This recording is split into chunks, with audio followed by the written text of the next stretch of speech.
Hello everyone, myself Professor Dr. Rajesh Javade, Assistant Professor, DG College of Commerce, Satara. Today I am going to discuss about pre-consent and legality of object. You have learned that there are some essentials of a valid contract, and one of them is that the consent of the contracting parties must be free. If the consent is not free, the contract shall be treated as void or voidable depending upon the factors which affected the consent. In this unit, you will learn about the meaning of consent and the various factors that affect the consent, that is, coercion, undue influence, fraud, misrepresentation, and mistake. You will also learn how far the validity of an agreement is affected by each of these factors. Now we'll discuss about meaning of consent, which is one essential element of a contract.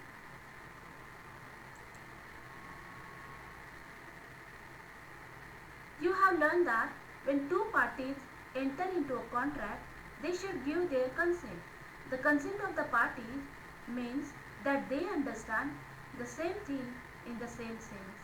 There must be no misunderstanding between the parties about the subject matter of the contract. Section 13 of the Indian Contract Act defines the term consent as two or more persons are said to consent when they agree upon the same thing in the same sense. Thus, consent involves identity of minds in respect of the subject matter of the contract. So my dear students, here for a contract to be a valid one, it is not enough that the parties have given their consent. The consent should also be free. That is, it has been given by the free will of the parties involving no pressure or use of force. Section 10, which is also very important. Section 10 of the Indian Contract Act 1872 specifically provides that all agreements or contracts, if they are made by the free will of the parties, free consent of the parties. Section 14 of the Contract Act, which talks about various elements. Section 14 says,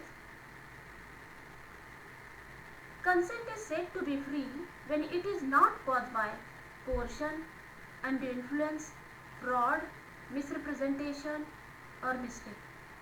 Thus, the consent of the parties to a contract is regarded as a free if it has not been induced by any of the five factors stated under section 14.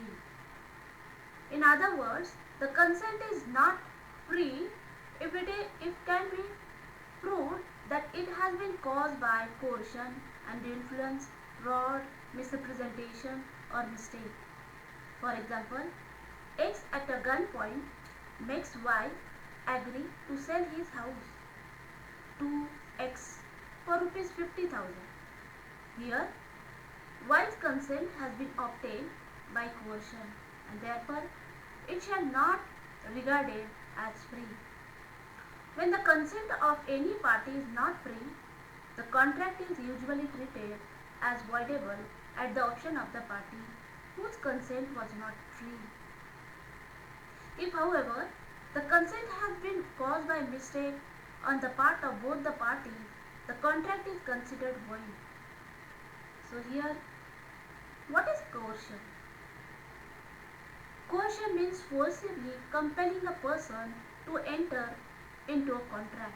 That is, the consent of the party is obtained by use of force or under a threat. Section 15 of the Contract Act defines coercion as coercion is the committing or threatening to commit any act forbidden by the Indian Penal Code.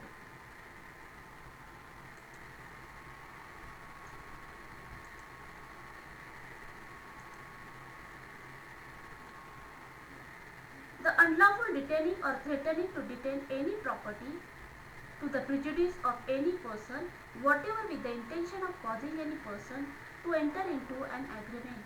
In other words, the consent is said to be caused by coercion when it is obtained by exercising some pressure by either committing or threatening to commit any act forbidden by the Indian Penal Code or unlawfully detaining or threatening to detain any property.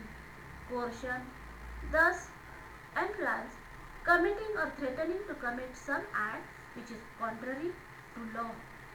Now let us analyze the implication of this definition. Committing any act forbidden by the Indian Penal Code. When the consent of a person is obtained by committing any act which is forbidden by the Indian Penal Code, the consent is said to be obtained by coercion. Committing a murder, kidnapping, causing hurt, rape, defamation, theft, etc. are some of the examples of the fact forbidden by the Indian Penal Code. That means which is prohibited by Indian Penal Code. For example, A beats B and compels him to sell his scooter for rupees 2000 rupees. In this case, the consent of B is induced by coercion. Threatening to commit any act forbidden by the Indian Penal Code. What is this? From the definition, you will observe that not only the committing of an act forbidden by the Indian Penal Code amounts to coercion, but even a threat to commit such act amounts to coercion. Thus, a threat to shoot, to murder, to kidnap or to cause bodily injury will also amount to coercion. For example, A threatens to shoot B. If he does not sell his sheep to A for rupees 1 lakh, B agrees to sell his sheep to A. Here, the consent of B has been obtained by coercion. So, in this way, we need to understand the essential ingredient of coercion. In Amiraju vs. Seshamma, the court held that coercion may aim against any person, stranger, and also against any person, for example, unlawful detention. Now we'll talk about another ingredient, undue influence. What is undue influence? The second factor which affects consent and makes it unfree is undue influence. The term undue influence means the improper or unfair use of one's superior power in order to obtain the consent of a person who is in a weaker position. Section 16, Clause 1 of the Contract Act defines undue influence as a contract is said to be induced by undue influence where the relations subsisting between the parties are such that one of the parties is in a position to dominate the will of the other and uses that position to obtain an unfair advantage over the other. If we analyze this definition, we will understand, and there are two essentials of undue influence. One, the relation subsisting between the parties should be such that one of them is in a position to dominate the will of the other, and second, the dominant party should have used that position to obtain an unfair advantage over the other. Both the characteristics must be present simultaneously.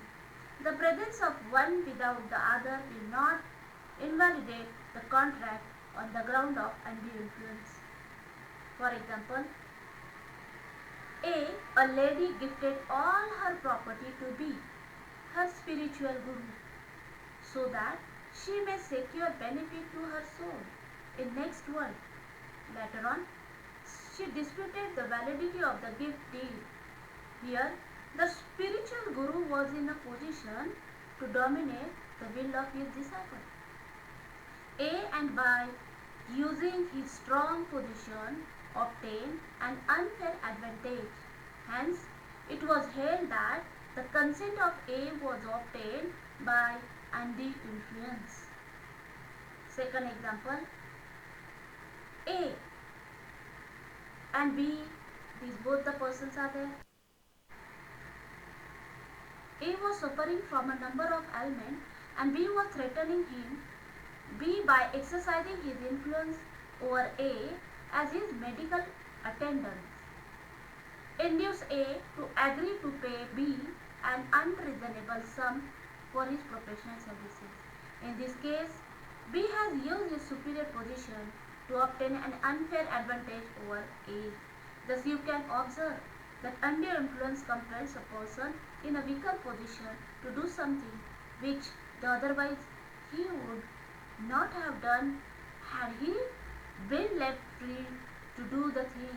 Undue influence destroys the free mind of a person and compels him to do something which is against his will. Thus, undue influence is a kind of mental pressure and not a physical coercion.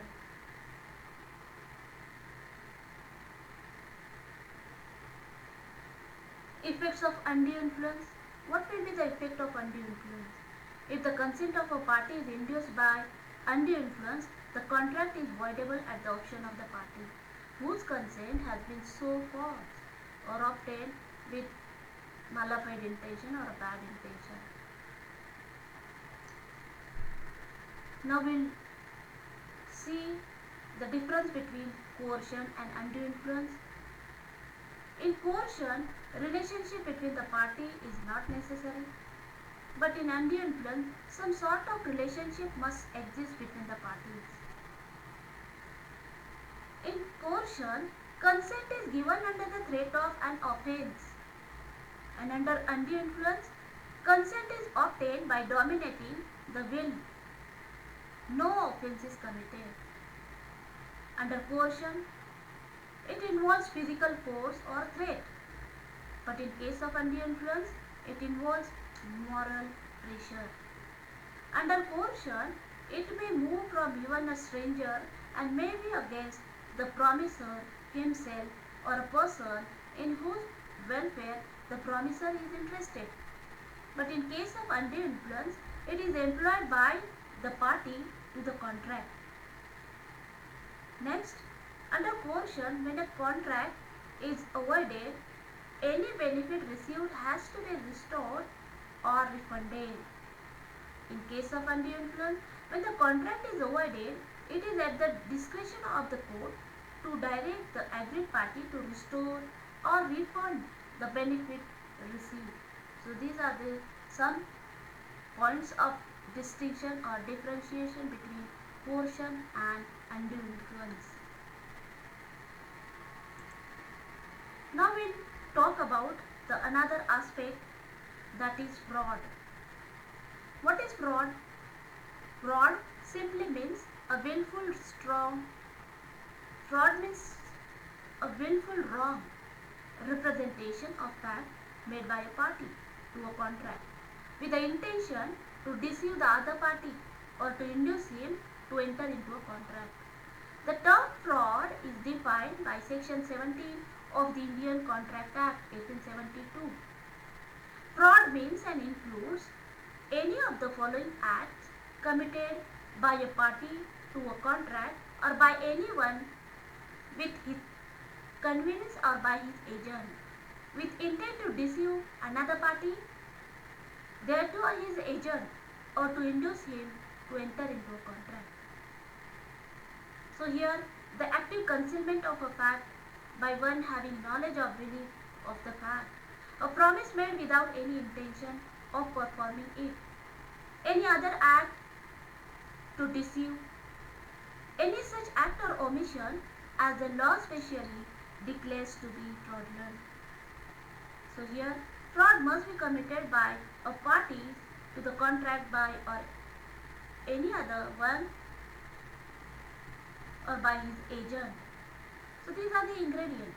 The fraud must be committed with an intention to deceive the other party. There must be a representation or assertion and it must be a false. The representation must relate to a fact. Active concealment of a fact also amounts to a fraud. The fraud must have actually deceived the other party. The party acting on the representation must have suffered some loss.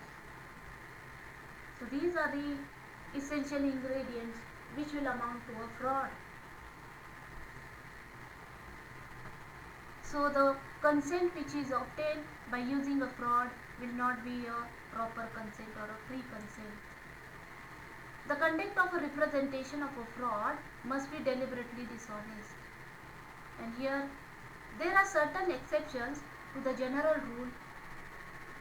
Silence not amount to representation and not amount to fraud. Our insurance contract, family settlement, contract for allotment of shares in company, parents and child, guardian and wards, which are required disclosure and good faith. So misrepresentation, I will look into the other part, misrepresentation. What is misrepresentation?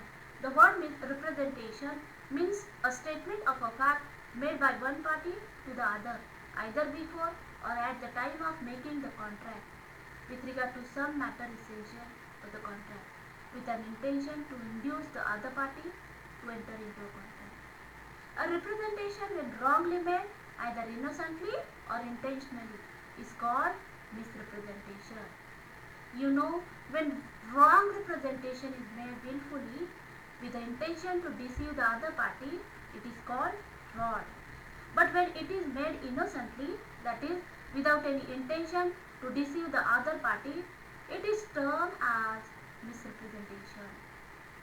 In such a situation, the party making the wrong representation honestly believes it to be true. For example, A, while selling his car to B, informs him that the car runs 18 kilometers per liter of petrol. A himself believes this. Later on, B finds that the car runs only 10 kilometers per liter. This is a misrepresentation by A. Section 18 of the Contract Act classifies acts of misrepresentation into following three groups. Positive assertion, when a person makes a positive statement of a material fact, honestly believing it to be true, though it is false. Such act amounts to misrepresentation. And second is breach of duty. Any breach of a duty which, without an intent to deceive, gives an advantage to the person committing it or anyone under him by misleading another to his prejudice or to the prejudice of anyone claiming under him, amounts to misrepresentation. And third is inducing mistake about subject matter. The subject matter of every agreement must clearly be understood by the concerned party. If one of the parties leads the other, even innocently, to commit a mistake regarding the nature of quality of the subject matter, it is considered to be a misrepresentation. So in this case, we need to understand section 19 of the Contract Act, which provides that when consent to an agreement is caused by misrepresentation, the agreement is voidable at the option of the party whose consent was so called. So here, the aggrieved party has the following option. He can cancel the contract, and second is, if the aggrieved party thinks it proper, he may accept the contract and insist upon its performance. So for the specific performance, he may ask for the other party. So here we have completed our misrepresentation part. Now we talk about mistake. Mistake may be defined as